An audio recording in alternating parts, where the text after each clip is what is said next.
I had an operator reach out, established company, Midwest market, solid business. He was getting nearly 400 leads a month. At the end of the month, he texted me, results haven't been what we were hoping. So I jumped on a call with him, pulled up his CRM. Out of the 380 leads that month, only 20 had been categorized, 20 out of 380. He didn't know how many were quoted, how many booked, how many were lost, how many were just sitting there untouched. 360 leads in limbo. And then I looked at one specific lead, a sprinter inquiry, 5 hours, probably a $900 job. The entire communication was 3 letters for a $900 opportunity. And look, I get it. When you've been doing this for years, you may not be as hungry. You've got a team. You're managing the business from outside the driver's seat. But that doesn't mean the leads stop needing attention. It just means you need systems to make sure they get it.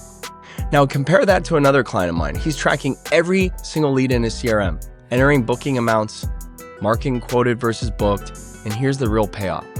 His data feeds back into his ad account. So Google is learning who his ideal customer actually looks like. This is why this is so important. Not just who clicks, not just who calls, who actually books and for how much. His return on ad spend has been climbing every single month, not because he's spending more, but because the system is getting smarter. I've talked to thousands of operators about their marketing, and the number one thing that predicts whether they'll actually grow isn't their market, their fleet, or their budget. It's whether they actually track what happens after the lead comes in. Because if you don't know your close rate, you can't fix it. And if you can't fix it, more leads just means more waste. Tracking your numbers matters, but every now and then the numbers surprise you because a single lead can be worth more than your entire ad budget for the month. One of my clients in Arizona, Jacob, got a form submission for a $125 airport transfer. Most operators would have auto-quoted it or sent a quick text and moved on. Jacob called. Turns out the person was a coordinator for a national broadcast network covering a major event. They'd submitted a quote form late the night before. It came in looking like a simple airport pickup. Jacob called, asked questions, found out what they really needed. That one form lead turned into 5 buses, 3 sprinters, and 15 SUVs, nearly $20,000 in revenue from one phone call on what looked like a basic airport transfer. Now Jacob's got a method. He calls every lead, and I mean every lead. He spends about 30 seconds to a minute on the initial call, just enough time to feel it out. If someone's a price shopper, I can get an Uber for that, which doesn't happen that much. He tags them as a window shopper in the CRM and moves on. Doesn't build a quote, doesn't waste time. But when he gets a real lead, he invests. He finds out what they actually need, not just what they filled out on the initial quote form.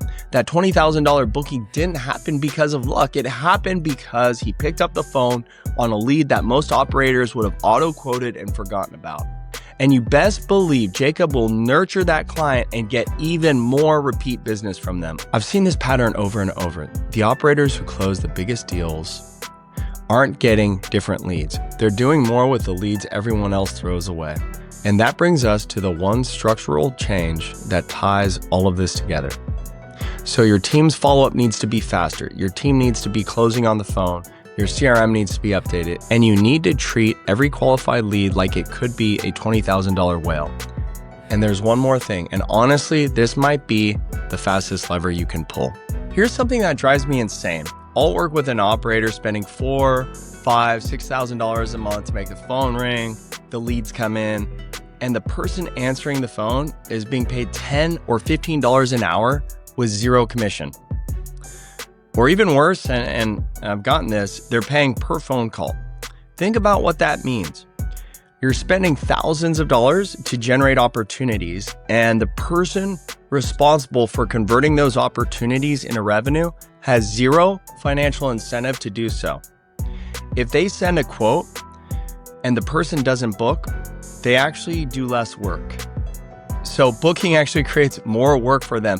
So you're incentivizing them to not try. So do this. Stop calling them reservationists. Stop calling them dispatchers. They're inside sales reps, and a term I prefer more is transportation consultants.